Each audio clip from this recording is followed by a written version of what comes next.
चलिए जानते हैं देश दुनिया एक्सीटर काम की बहुत ही महत्वपूर्ण 60 बड़ी खबरों को। लेकिन दोस्तों वीडियो को आगे बढ़ने से पहले अगर आप लोगों ने हमारे चैनल को अब तक सब्सक्राइब नहीं किया तो सब्सक्राइब कर लीजिए।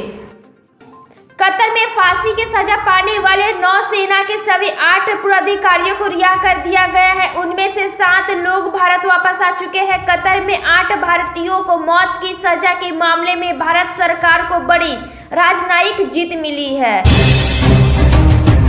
बिहार में विधानसभा में फ्लोर टेस्ट के दौरान खेला होने की तैयारी शुरू हो गई है। सभी दल अपने विधायकों को पकड़कर रखने की कोशिश कर रहे हैं। वहीं आरजेडी के सारे विधायकों को नजरबंद कर दिया गया है।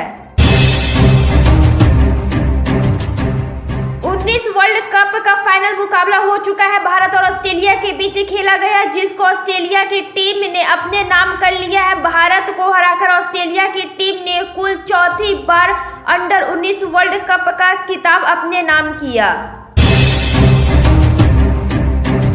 अमेरिका में बसना भारतीयों के लिए पहली पसंद बनता जा रहा है। अमेरिका में बसने वाले भारतीय नागरिकों को लेकर के एक रिपोर्ट सामने आई है। इस रिपोर्ट के अनुसार साल 2023 में 59,000 से अधिक भारतीयों को अमेरिकी नागरिकता मिली है। माताओं और बहनों के लिए बहुत बड़ी खुशखबरी है। आज से ही मोदी सरकार 500 रुपए की छूट के साथ सस्ता सोना खरीदने का मौका दे रही है। इस सोने की खासियत यह है कि इसे चोर भी नहीं चुरा सकता है। ज्वेलर्स इसमें कोई कटौती नहीं कर सकता है। बिहार में आज के दिन ही एनडीए सरकार का फ्लोर टेस्ट होगा। इसमें सभी पार्टियों ने अपने अपने दावे हैं। सबसे बड़ी चुनौती नीतीश कुमार के सामने है। 19वीं बार बिहार के मुख्यमंत्री बनने के बाद बड़ा सवाल यह है कि क्या वे बहुमत साबित कर पाएंगे। पाकिस्तान के हालिया आम चुनाव में किसी दल को बहुमत नहीं मिला है। वहां चुनाव में धांधली के आरोप तो कोई नई बात नहीं है, क्योंकि हर चुनाव सेना संचालित करती है और नतीजा क्या होगा ये हर कोई जानता है। पीएम किसान सम्मान निधि योजना केंद्र सरकार की एक बड़ी योजनाओं में से एक है। इसके तहत किसानों को प्रत्येक 4 महीने में 3 किस्तें में 2-2 हजार करके सालाना 6,000 रुपए दिए जाते हैं। कतर की जेल से रिहा होकर भारतीय नौसेना के पूर्व जवान वतन लौट आए हैं। 8 पूर्व जवानों को रिहा कर दिया गया है। उसमें से 7 आज सुबह भारत पहुंचे। कतर में नौसेना की सजा पाने वाले 8 पूर्व भारतीय नौसेना कर्मियों ने अपनी रिहाई के बाद सुरक्षित भारत लौटने पर भारत सरकार और प्रधानमंत्री नरेंद्र मोदी को इसका श्रेय दिया और कहा कि उनकी अथक कोशिश का ही नतीजा है कि वे लोग आज अपने वतन वापस आ चुके हैं। प्रधानमंत्री नरेंद्र मोदी सोमवार को केंद्र सरकार के विभागों में नियुक्ति किए गए 1 लाख से अधिक अभ्यर्थियों को रोजगार मेला में नियुक्ति पत्र वितरित करेंगे। 13 फरवरी को होने वाले किसानों के दिल्ली चलो मोर्चा को देखते हुए पंजाब से लेकर दिल्ली तक हाई अलर्ट है। पंजाब के कई इलाकों से किसान अपने ट्रक पर बैठकर रवाना हो चुके हैं। फ्लोर टेस्ट से पहले बिहार में अलर्ट जारी किया गया है। राज्य भर की पुलिस चौकन्ने है। ये अलर्ट 13 फरवरी शाम तक जारी रहेगा। तेजस्वी यादव की आवाज से रात 2 बजे पटना पुलिस ने आरजेडी विधायक चेतन आनंद को निकाला। पाकिस्तान में 8 फरवरी को वोटिंग के तुरंत बाद शुरू हो गए मतगणना और अभी तक पूरी नहीं हो सकी है और कयास लगाए जा रहे थे कि शुक्रवार सुबह तक नतीजे का ऐलान कर दिया जाएगा, लेकिन रविवार आज तक भी जो कि नतीजे घोषित नहीं किए गए। किसान संगठनों ने दिल्ली चलो मोर्चा के ऐलान के बाद पंजाब से लेकर के दिल्ली तक पुलिस प्रशासन चौकन्ने हो गए हैं। राज्यों की सीमाओं से सील कर दिए गए हैं। साथ ही पुलिस की चौकी भी बढ़ा दी गई है। भारतीय जनता पार्टी बीजेपी आगामी लोकसभा चुनाव को लेकर के लगातार रणनीतियां बन रही है। इसी कड़ी में केंद्रीय गृह मंत्री अमित शाह ने दक्षिण भारत के कर्नाटक के मैसूर पहुंचे। मौसम विज्ञानों के अनुसार बताया जा रहा है कि 2023 को गर्म मौसम वाला बर्फ बनने के बाद अल नीनो की दशा इस साल जून तक खत्म हो जाएगी और इस बार मानसून की अच्छी बारिश होने की उम्मीद बढ़ गई है। उत्तर भारत में इस वक्त मौसम आंख निचोड़ी खेलता नजर आ रहा है। सुबह के समय जहां ठंड का एहसास होता है तो वहीं दिन में तेज धूप के बाद ठंड कम हो जाती है। मौसम विभाग ने अपडेट जारी करते हुए बताया है कि आज के दिन ही कई राज्यों में बारिश का दौर शुरू होने वाला है। बिहार में आज नीतीश कुमार की नई सरकार का बिहार विधानसभा में फ्लू टेस्ट होना है, लेकिन उससे पहले सभी दल अपने विधायकों का टेस्ट ले रही है। जदयू भोज के बहाने अपने विधायकों की गिनती कर रही है। किसान नेता दिल्ली कूच के लिए तैयार है। 13 फरवरी यानी कि आज के दिन किसानों का दिल्ली कूच प्रस्तावित है। इसे लेकर जहां एक तरफ राज्य सरकार सुरक्षा के मद्देनजर तैयारियां में जुटी हुई है, तो वहीं किसान ने भी अपनी ओर से सारी तैयारियां कर रखी है।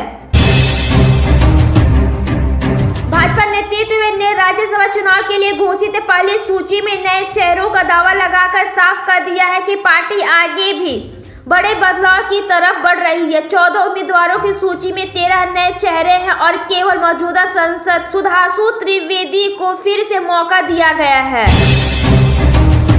पश्चिमी उत्तर प्रदेश में राष्ट्रीय लोक दल और बीजेपी के बीच बढ़ती करीबी का असर कांग्रेस के इंडिया अलायंस पर पड़ता नजर आ रहा है और यही वजह है कि राज्य में राहुल गांधी की यात्रा का रूट अब बदल दिया गया है। आगामी लोकसभा चुनाव में समाजवादी पार्टी की पीडीए पिछड़ा दलित और अल्पसंख्यक के भरोसे भारतीय जनता पार्टी भाजपा शिकस्त देने का दम भरने के बीच भाजपा ने समीकरण साधते हुए उत्तर प्रदेश से राज्यसभा के उम्मीदवारों का चयन करने में पिछड़े जातियों को विशेष तरजीह दी है। बिहार विधानसभा में आज नीतीश सरकार के लिए अग्नि परीक्षा का दिन है। हालांकि बीती जनवरी में उन्होंने राजद का साथ छोड़कर के एनडीए में शामिल होने का फैसला लिया था और फिर से एक बार सीएम पद की शपथ ले ली थी। तब ये गेम बहुत आसान सा दिख रहा था। कांग्रेस सांसद राहुल गांधी की अगुवाई में जारी भारत जोड़ो न्याय यात्रा समय से पहले खत्म हो सकती है। खबर है कि राहुल उत्तर प्रदेश में अपनी यात्रा का समय घटा सकते हैं। कहा जा रहा है कि इसमें अधिकांश जिले पश्चिम उत्तर प्रदेश के हो सकते हैं। दिल्ली में आज का दिन आसमान साफ रहेगा, कोहरा अधूर नहीं दिखाई देगा, लेकिन शीतलहर दिल्ली वालों को परेशान कर रही है। हालांकि अब फरवरी आज के दिन ही हो सकते हैं सर्दी थोड़ी कम। पंजाब में भाजपा और अकाली दल के बीच चुनाव पूर्व गठबंधन की संभावना छीन हो गई है। अकाली दल ना तो बसपा से गठबंधन खत्म करना चाहता और न ही भाजपा को लोकसभा की 6 सीटें देने के लिए तैयार है।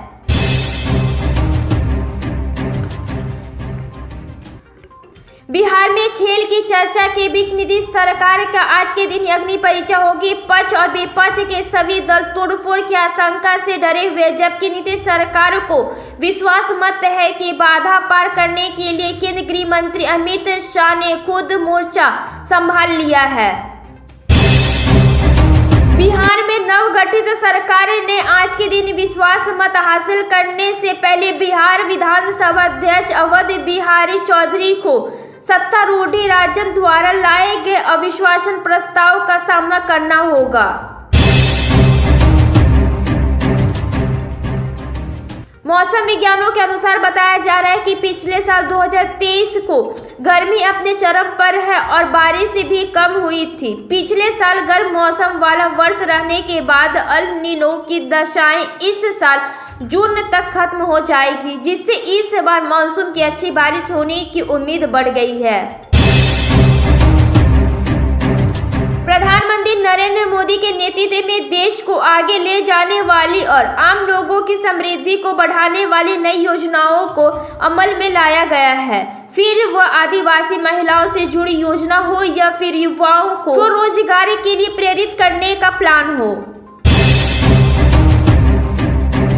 चुनाव आयोग ने कुछ दिन पहले ही एनसीपी को लेकर के एक बड़ा फैसला सुनाया है। आयोग ने अजीत गुट को ही एनसीपी का असली हकदार बताया है, जिसके बाद चुनाव आयोग ने पार्टी का नाम और निशाना अजीत गुट को दे दिया है।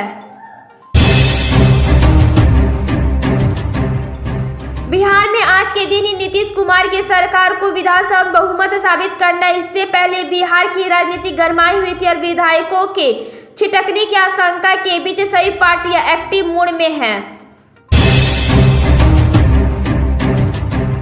पाकिस्तान में 8 फरवरी को लोगों ने चुनाव में वोट डाला है, लेकिन अभी तक कौन जीता है कौन हारा है ये बताया नहीं गया है। कुछ दलों ने कहा है कि वोटों की गिनती में गड़बड़ी हुई है। जेल में बंद पूर्व प्रधानमंत्री इमरान खान अपनी पार्टी के बिना लड़े उम्मीदवारों को एक साथ लाने की कोशिश कर रहे हैं। कतर में मौत की सजा से रिहाई पाने वाले पूर्व भारतीय नौसेना आज भारत लौटे हैं। पूर्व सैनिकों की रिहाई को भारत के लिए एक बड़ी कूटनीतिक जीत माना जा रहा है। इजरायली नौसेना अपने बंधकों को मुक्त करने के लिए गाजा की जमीन पर उतर चुकी है और दुश्मनों के घर में घुस करके अपने लोगों को बचाने का काम इजरायल निडर होकर के कर रही। इसी बीच इजरायली सेना ने सोमवार को कहा है कि उन्होंने रात भर के एक विशेष अभियान में गाजा के राफा से 2 बंधकों को बचाया है। लोकसभा चुनाव में जीत हासिल करने के लिए बीजेपी के नेतृत्व वाले राष्ट्रीय जनतांत्रिक गठबंधन 400 सीट जीतने का लक्ष्य रखा है। हाल ही में पीएम नरेंद्र मोदी ने कहा कि इस बार बीजेपी और उनके सहयोगियों का टारगेट है 400 सीट हासिल कर इतिहास बनाना है। उत्तर प्रदेश में आगामी लोकसभा चुनाव के लिए इंडिया गठबंधन के तहत समाजवादी पार्टी और कांग्रेस के बीच बातचीत जारी है। अब आरएलडी के इस गठबंधन बाहर होने के बाद कांग्रेस को फायदा होते नजर आ रहा है। कांग्रेस महासचिव संजय रमेश ने कहा कि बिहार की राजनीति में क्या कर सकते हैं जब पलटी कुमार शासन कर रहे हो, तो किस तरफ पलटी करेंगे किसी को नहीं पता है। फ्लो टेस्ट होना जरूरी है। बीजेपी हमारी पार्टी को तोड़ने में लगी हुई है, आरजेडी को तोड़ने में लगी हुई और वह असफल होगा। उत्तर प्रदेश लोक सेवा आयोग द्वारा आयोजित आरोह और समीक्षा अधिकारी के लीक होने का दावा किया जा रहा है। समाजवादी पार्टी के अध्यक्ष अखिलेश यादव ने एक वीडियो शेयर कर पेपर लीक का दावा किया। विधानसभा बजट सत्र के दौरान अपना भाषण देते हुए सीएम योगी ने अखिलेश यादव पर निशाना साधा। उन्होंने अखिलेश के चाचा शिवपाल यादव का नाम लेते हुए उन पर कई तंज कसा था। इंटरनेशनल मार्केट में कच्चे तेल की कीमत एक बार फिर से $80 प्रति बैरल के पास पहुंच गई है। हालांकि पेट्रोल डीजल की कीमतें राष्ट्रीय स्तर पर अब भी स्थिर बनी हुई है।